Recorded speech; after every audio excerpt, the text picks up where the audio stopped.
नमस्कार, मी so cool Sonali Kulkarni. Vibes मीडियाच्या पॉवर प्लेयर्समध्ये आज आपण भेटणार आहोत डॉक्टर संदीप हासे यांना. डॉक्टर संदीप हासे हे मर्मवेदा कायरोप्रॅक्टिकचे संस्थापक आहेत. त्यांनी स्वतःची अशी एक हीलिंग टेक्निक डेव्हलप केलेली आहे. सर्जरीशिवाय रुग्णांना बरं करण्याची त्यांची खासियत आहे. 2024 साली तेव्हाचे मुख्यमंत्री माननीय एकनाथ शिंदे यांच्या हस्ते डॉक्टर संदीप हासे यांना एक्सलन्स अवॉर्डही मिळालं होतं. चला भेटूया आजचे पॉवर प्लेयर डॉक्टर संदीप हासे यांना.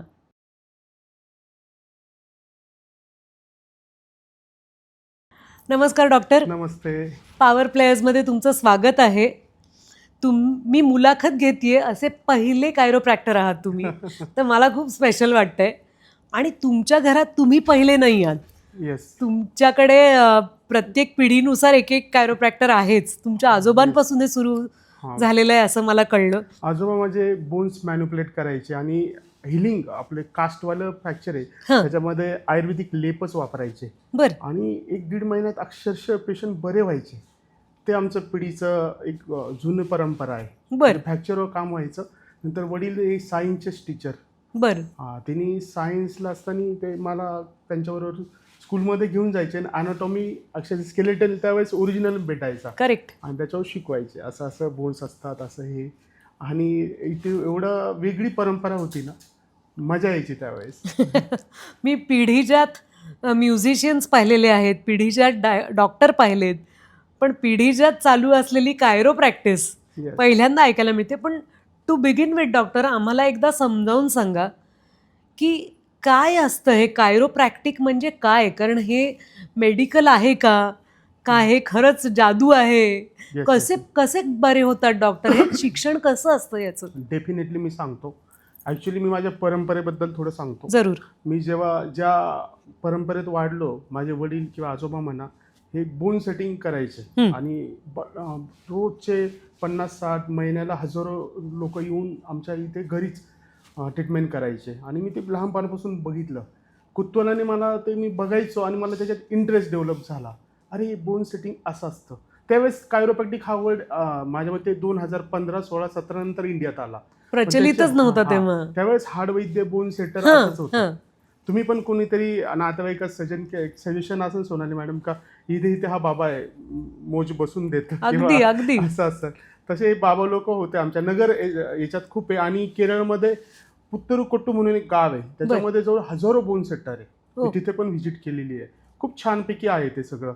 आणि हे बोन सेटिंग म्हणजे असं हे नाही म्हणजे काहीतरी इंजुरी डेव्हलप करतील असं नाही. मी जेवढे बघितले माझ्या घराच्या परंपरेने जेवढे केले, आपले लिमिटेशन जेवढे तेवढे जाणून अतिशय परफेक्टरित्याच ते ट्रीटमेंट करणार. असं नाही का वाढीचं करून ठेवणार, आपला हातखंडा नाही आणि तिथे हात घालणार, असं कधीच केलं नाही आमच्या घरच्यांनी. आणि वडील सायन्स टीचर आणि त्याच्यातून मी ते बघत गेलो, डेव्हलप केलं. आणि नंतर मला वाटलं का हेच आपण शिकूया, कारण की इंटरेस्ट डेव्हलप झाला, ते शिकण्याची जिद्द निर्माण झाली. आणि नंतर पण मग हे मॅन्युप्युलेशनचे कॉलेज नव्हते इथे, ऑर्थोपेडिक हे वेगळं सायन्स आहे.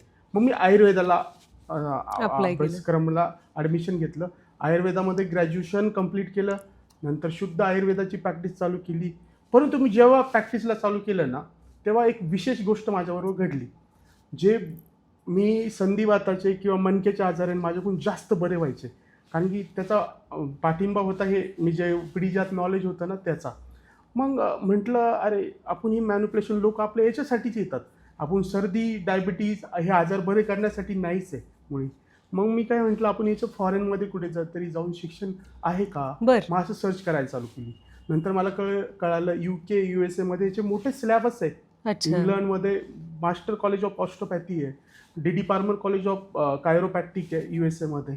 तर त्यांच्या रिलेटेड जे प्रोफेसर होते मी त्यांच्याशी सर्च करून त्यांच्याकडे शिकण्यासाठी कुठे डिप्लोमा, मी कारण की इकडे डिग्री घेतली, आता परत डिग्री घेणं अवघड होतं. मग तिथे जाऊन मास्टर कोर्सेस चालू 3 वर्षाचे 2 वर्षाचे. पण DOMP in Japan, master osteopathy in Japan मी कंप्लीट केलं. नंतर मास्टर इन कायरोप्रॅक्टिक स्वीडनमधून कंप्लीट केलं. आणि नंतर बरेचसे गुरुकुल साऊथ इंडियातले, तिथे मी कल्लरी आणि मर्मचिकित्सा, तुम्ही कल्लरी कराटेपट्टू माहिती, त्यांचे एक हिलिंग आर्ट आहे ते पण शिकायला मी तिकडे गेलो. तसे 10-20 वर्ष याच्यामध्ये घातले. आता काय होतंय, कायरोप्रॅक्टिक ही वर्ड खूप फेमस झाला. आज तर मी स्वतःच हजारो लोकांच्या सर्जरी विदाऊट सर्जरी त्यांना बरं केलं, त्यांना चांगलं आरोग्य दिलं. आणि लोक थोडं आता फॅन्सी म्हणून व्हिडिओ तुम्ही रील स्क्रॉल करत असाल, भरपूर येतात, तर लोकांना याच्याबद्दल अट्रॅक्शन निर्माण झालं. मग कोणी पण येतंय आता, 10वी शिकलेलं, 12वी शिकलेलं, योगा टीचर आणि 10th ते कायरोप्रॅक्टिक चालू करतात. पण त्यांनी काय होतं माहिती का, ह्या वर्ल्डचं नाव खराब होत आहे. 4.5-5 वर्षाचा सिलेबस आहे फॉरेनमध्ये MBBS लेवलचा. अजून मला वाटतं मी 10-15 वर्षे घाले 10% शिकलो. आणि लोक असे जर योगा टीचर आणि हे लोक अशी कायरोप्रॅक्टिक करणार तर एखादं हार्मफुल कंडिशन होणार. बरोबर. एखादं तर मध्ये झालं होतं, एखादं स्पाईन क्रॅक करणं, म्हणजे नाव कोणाचं खराब होतं, कायरोप्रॅक्टिकचं. म्हणजे कुठेतरी आळा बसायला पाहिजे, गव्हर्नमेंटनी काहीतरी ॲक्शन घ्यायला पाहिजे. कारण इंडियात आता खूप कायरोप्रॅक्टर नाव वाढलंय, त्याच्यामुळे काहीतरी व्हायला पाहिजे असं. खरंच. पण तुम्ही जे शिक्षणात टाइम इन्व्हेस्टमेंट केलं त्याबद्दल मला खूप कौतुक वाटतंय. कारण तुम्ही जे तुम्ही म्हणताय की कसब कुठेतरी होतंच तुमच्यात, कारण तुम्ही ते जन्मापासून बघत आलात, पण तरीही तुम्ही त्याचं शिक्षण घेतलं, देशी परदेशी जाऊन घेतलं. इतकंच नाही तर ज्या केरळाबद्दल आपण ऐकलं होतं तिथे तुम्ही प्रत्यक्ष गेलात 100%. आणि तिथल्या वैद्यांकडनं किंवा तिथे पिढीजात काम करणाऱ्या तज्ज्ञांकडनं तुम्ही ते समजून घ्यायचा प्रयत्न केलात. हे खूप कौतुकाचं आहे. आज डॉक्टर कितीतरी माणसांना कंबरदुखी किंवा मणकाच दुखतोय हे आपण खूप ऐकतोय. तर हे सुद्धा सर्जरी शिवाय बरं होऊ शकतं का? शक्यता आहे का? नक्की सोनाली मॅम. हे बघा, 90% केसेस माझ्या मते हे विदाऊट सर्जरी आणि कोणतेही हार्मफुल मेडिसिन न घेता, म्हणजे लगातार मेडिसिन न घेता पेन किलर आपण बरे करू शकतो.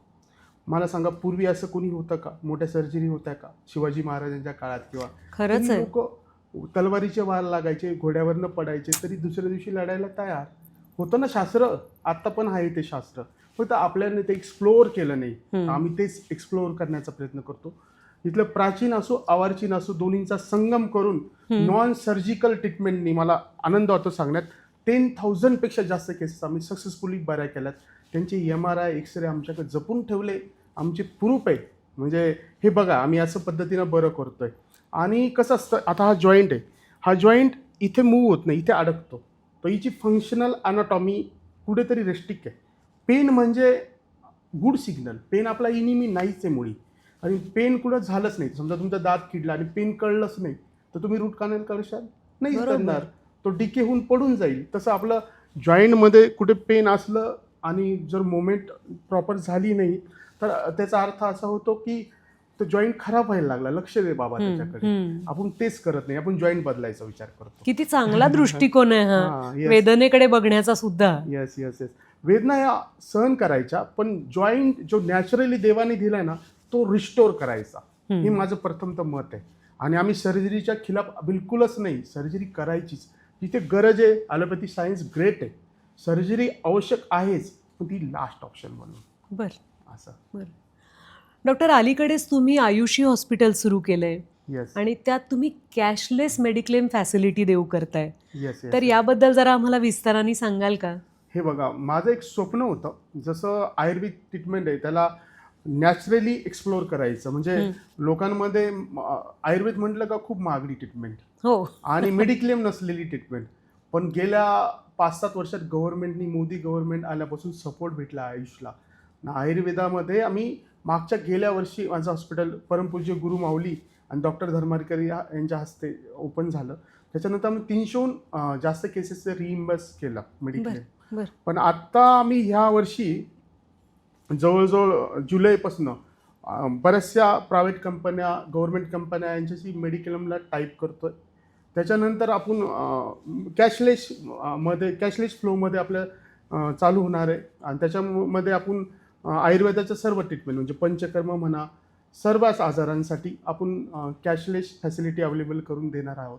तसेच आपलं हॉस्पिटल NABH ॲक्रिडिटेड होणार. त्याच्यानंतर जे गव्हर्नमेंट सर्वंट आहेत त्यांना पण CGS धारकांना तिथे लाभ घेता येणार आहे. नक्की ही मोठी गोष्ट आहे, कारण अनेकदा असं होतं की तुमचे काहीतरी ठळक आजार असतात, फक्त त्याच्यासाठीच मेडिक्लेम उपलब्ध असतं आणि त्याच पर्टिक्युलर हॉस्पिटल्समध्ये. पण तुम्ही कॅशलेस मेडिक्लेम देऊ करताय ते सुद्धा कायरोप्रॅक्टिक सेवा जिथे आहे, ऍक्च्युली आयुर्वेदा. माझं कसं त्रिसूत्री होलिस्टिक अप्रोच आहे. बरं आयुर्वेदा, कायरोप्रॅक्टिक, फिजिओथेरपी. बरं माझी ही त्रिसूत्री पद्धत आहे ट्रीटमेंटची. माझा अप्रोचच इंटिग्रेटेड अप्रोच आहे. त्याच्यामुळे मी इतर कायरोप्रॅक्टिक लोकांपेक्षा वेगळा आहे. कारण मी आयुर्वेदाचा बेस कधीच विसरलेला नाही. आयुर्वेदिक मेडिसिन आम्ही जंगलात जाऊन स्वतः शोधतो. म्हणजे ताज्या वनस्पती आणून मेडिसिन बनवले की त्याचा इम्पॅक्टच वेगळा. आमच्या नाशिक आहे ना, याला अप्रतिम जंगल लाभलेली आहे चारी बाजूला. अप्रतिम औषधं भेटतात इथे. म्हणजे तुमच्या मणक्यासाठी म्हणा, सांध्यासाठी म्हणा, जे ग्रंथात पण वर्णन नाही असे वनस्पती आमच्याकडे आहेत. खरं आणि आहे. आम्ही त्याचे रिझल्ट दिले. अक्षरशः माझे मोठे DSP आले होते, त्यांचा लिगामेंट भिसे म्हणून, त्याचे गुडघ्याचे लिगामेंट तुटले होते, पण विदाऊट सर्जरी आम्ही त्यांना महिन्याभरात रनिंग करायला लागले. आता ते मला अरे फोटो वा. पाठवला. असं शक्य होतं ते मॅजिक. आयुर्वेदा, कायरोप्रॅक्टिक आणि फिजिओथेरपीमध्ये पण ॲडव्हान्स इक्विपमेंट जसं मॅन्युथेरा, तुमचं इडारॉप्ले मॅन्युथेरा मशीन झालं, मॅट्रिक्स मशीन झालं. म्हणजे मी तो म्हणतो सर्जरीच्या इन्स्ट्रुमेंटपेक्षा आता फिजिओथेरपीचे ॲडव्हान्स मशीन आली आणि ते महागडी पण आहे सर्जरीच्या इन्स्ट्रुमेंटपेक्षा. हो एवढी ॲडव्हान्स टेक्नॉलॉजी USA मध्ये, जपानमध्ये डेव्हलप होती. आणि ते लोकांचा हातखंडा आहे का मेडिसिन न घेता, तिकडले लोक नाही घेतो मेडिसिन, त्यांना विदाऊट मेडिसिन बरं व्हायचं असतं. आणि हा ट्रेंड इंडियात पण येणार आहे आफ्टर कोरोना. लोक असमाधानी आहे ॲलोपॅथी ट्रीटमेंटबद्दल. बरोबर. कारण की किती हा हजार्ड आहे. एक आजार बरा होतोय तर दुसरे खुबे खराब झाले, गुडघे खराब झाले. आता तरुण वयात अटॅक यायचं प्रमाण वाढलं. तर कुठेतरी नॅचरल वेला महत्त्व आहे की नाही, त्याच्यामुळे लोक आता तिकडे जाणारच. आणि मला असं वाटतं खेळाडू सुद्धा या ऑप्शनकडे जरा जास्त गांभीर्याने बघतायत. तुम्हाला वाटतं असं? नक्कीच. स्पोर्ट्स इंजुरी हा मोठा सब्जेक्ट आहे. स्पोर्ट्स इंजुरीमध्ये फिजिओथेरपी तर खूपच महत्त्वाची. म्हणजे तुम्हाला एखादा गेम खेळायचा, त्यासाठी प्रिपरेशन तुम्ही स्टिरॉइड घेता, त्याच्यासाठी सुद्धा आयुर्वेदिक मेडिसिन आहे, ज्यांनी तुमचे टेस्टोस्टेरॉन बूस्ट होईल, स्टॅमिना बूस्ट होईल. तसेच तुमचे इतर गोष्टींसाठी जे तुमचे हे आहेत स्पोर्ट्समधल्या इंजुरी, त्याच्यासाठी स्ट्रेंथनिंगसाठी कायरोप्रॅक्टिक अलाइनमेंट केली बॉडीची तर तुमचं नॉर्मल बॉडी फंक्शन रिस्टोर होतं आणि तुम्ही चांगल्या पद्धतीनं पॉवरफुली काम करू पाहता. किंवा स्पोर्ट्स इंजुरीमध्ये समजा लिगामेंटमध्ये इंजुरी झाली तर शॉकवेव्ह, डीप शॉकवेव्ह म्हणून एक पद्धत आहे, त्यांनी आपण तो टेंडन रिलीज करू शकतो, लिगामेंट रिलीज करू शकतो. एवढे ॲडव्हान्स फिजिओथेरपीमध्ये पण टेक्नॉलॉजी आलेल्या आहेत. तर आमचा इंटिग्रेटेड अप्रोचने आम्ही स्पोर्ट्स, फिजिओ, कायरो आणि आयुर्वेदा असं वेगळंच क्लिनिक स्पोर्ट्स थेरपिस्ट लोकांसाठी आपण ओपन करू शकतो. एवढी पॉवरफुलरित्या आपण इम्प्लिमेंट करू शकतो. मला ताबडतोब आयुषी हॉस्पिटलमध्ये अपॉइंटमेंट घ्यावी असं वाटतंय, कारण शूटिंगमुळे आम्हाला पण एवढ्या काही ऍक्शन सिक्वेन्सेस असतात. येस, तरडे सर आले होते ना माझ्याकडे. कोण? प्रवीण तरडे सर. बर. तर खूप हेक्टिक आमचं जीवनशैली असते. नक्कीच. आणि अनेकदा एखाद्या खेळाडूलाही लाजवेल अशा गोष्टी आम्हाला कराव्या लागतात, ज्याच्यात रनिंग असतं, जम्प करावं लागतं, किंवा ऍक्शन सिक्वेन्समध्ये पावसा पाण्याचं एक वेगळेच सिक्वेन्स आम्हाला शूट करावे लागतात. तर आमच्यासाठी खूप महत्त्वाचं आहे की जर आम्ही स्वतःच्या आरोग्याची काळजी घेतली तर आमचा परफॉर्मन्स छान होत राहणार. पण याबद्दल आम्हाला विस्ताराने सांगाच डॉक्टर, कारण आताची जी जनरेशन आहे, म्हणजे मी जनरेशनला दोष नाही देणार, पण लिव्हिंग जनरेशन, सगळी माणसं मोबाईलला ॲडिक्ट झालेली आहेत. प्रत्येकाला यूट्यूब बघायचं आहे, प्रत्येकाला सोशल मीडिया पाहिजे आहे, प्रत्येकाला आपल्या परदेशी असलेल्या नातेवाईकांशी बोलायचं आहे, टेक्स्टिंग करायचं आहे. तर एक वेगळीच लाईफस्टाईल आपली बनत चाललेली आहे. तर या परिस्थितीमध्ये तुम्ही माणसांना काय सल्ला द्याल? कारण त्यांच्याकडे कंबरदुखी, सांधेदुखी, मणका, काय काय प्रॉब्लेम येत आहेत. तुम्ही स्क्रीन टायमिंग तो खूपच वाढलाय. मी जपानमध्ये गेलो होतो, अक्षरशः तिथले लोक बोलत नाही, म्हणजे एकमेकाशी बोलत नाही. मी तिथे बऱ्याच दिवस होतो, मागच्या वेळेस 3 महिने होतो. ही स्थिती आपल्या इंडियात होणार आहे. म्हणजे तुमचा मुलगा, जर माझा मुलगा मोबाईलमध्ये बघितला, अरे मी त्याला आवाज दिला तरी तो आवाज देत नाही. एवढं त्याच्यात घुसलेले असतात, म्हणजे त्या कॅरेक्टरमध्ये जाऊन ते प्ले करत असतात. आणि एवढं कठीण आहे ना, याने तुमच्या मेंदूवर परिणाम होणार, बरोबर, तुमच्या स्पाईनवर परिणाम होणार. तुम्ही कंटिन्यू मोबाईलमध्ये बघता तर तुमचे स्पाईन निकामी व्हायला लागणार, झिजायला लागणार. म्हणजे म्हणून तर सर्वायकल स्पॉन्डायलिसिस हा त्रास उत्तर वयात होणार आहे, पण आत्ताच्या तरुण मुलांमध्ये दिसतो तो 20-25 वर्षाच्या. तसंच खानपान पण बघा ना, पिझ्झा, बर्गर खाणारी आपली देशी जेव्हा तुपाचे वाटाभर तूप पिणारे आपले पैलवान लोक पूर्वीचे, तुमचे आजोबा वगैरे बघा खरंच त्याचं कसं, आणि आपले पण. आणि आत्ताचे लोक पिझ्झा बर्गर रात्री खायला 12-1 वाजता जातात बाहेर. ह्या लाईफस्टाईलमध्ये आपल्याला मॉडिफिकेशन, लाईफस्टाईल चेंजेस, हे सेडेंटरी लाईफ काही उपयोगाची नाही.